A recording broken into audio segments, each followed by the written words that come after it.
എടാ മയ്യത്ത് ഖബറിനകത്ത് കിടന്ന മയ്യത്തിനെ വ്യഭിചരിച്ചവന് പുറത്തു കൊടുത്തവനാ നമ്മുടെ അല്ലാഹ്. അത്രയും വലിയ പാപം ചെയ്ത ആരെങ്കിലും ഉണ്ടോ? മരിച്ച് ഖബറിനകത്ത് കിടന്ന മയ്യത്തിനെ വ്യഭിചരിച്ച ആരെങ്കിലും ഉണ്ടോ? ഇല്ല. അവന് പോലും പുറത്തു കൊടുത്തവനാ അല്ലാഹ്. സ്വന്തം മക്കളെ ജീവനോടെ കുഴിച്ചു മൂടിയവർക്ക് പുറത്തു കൊടുത്തവനാ നമ്മുടെ റബ്ബ്. അത്രയും നല്ല ഒരു റബ്ബ് നമുക്കുണ്ടല്ലോ. ആ റബ്ബിനോട് പറ, പൊറുക്കന്റെ പാപം സ്വീതി വെറുക്കാതെ പൊറുക്കുന്നവൻ ആരുണ്ട് നീ അല്ലാതെ. അള്ളാഹിനോട് പറയണം, ഇഹലോക ആർഭാടങ്ങൾ എന്നെ വലച്ചതാ, നഫ്സെന്നെ ഉന്തി തള്ളി വിട്ടു ചതിച്ചതാ. അള്ളാഹുവേ, ഈ ദുനിയാവ് കണ്ടപ്പോ വീണുപോയി റബ്ബേ, എന്റെ നഫ്സ് പറഞ്ഞിട്ട് ചെയ്തു പോയതാ അള്ളാഹുവേ, അല്ലാതെ ധിക്കരിച്ചല്ല റബ്ബേ നിന്നെ.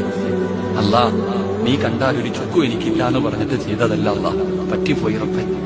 അള്ളാഹ് നീ കാണുന്നുണ്ടെന്ന് എനിക്കറിയാം, എന്നിട്ടും ചെയ്തത് അഹങ്കാരം കൊണ്ടൊന്നുമല്ല, പറ്റിപ്പോയി തമ്പുരാനെ, എനിക്കത് പുറത്തുതായെന്ന് അള്ളാഹുവിനോട് പറയേണ്ട രീതിയിൽ പറഞ്ഞിട്ട് നമുക്ക് പിരിയാം. അള്ളാഹു നമ്മുടെ പാപങ്ങൾ മുഴുവനും പുറത്തു തരുമാറാകട്ടെ. അള്ളാഹു നമ്മുടെ പാപങ്ങൾ മുഴുവനും പുറത്തു തരുമാറാകട്ടെ.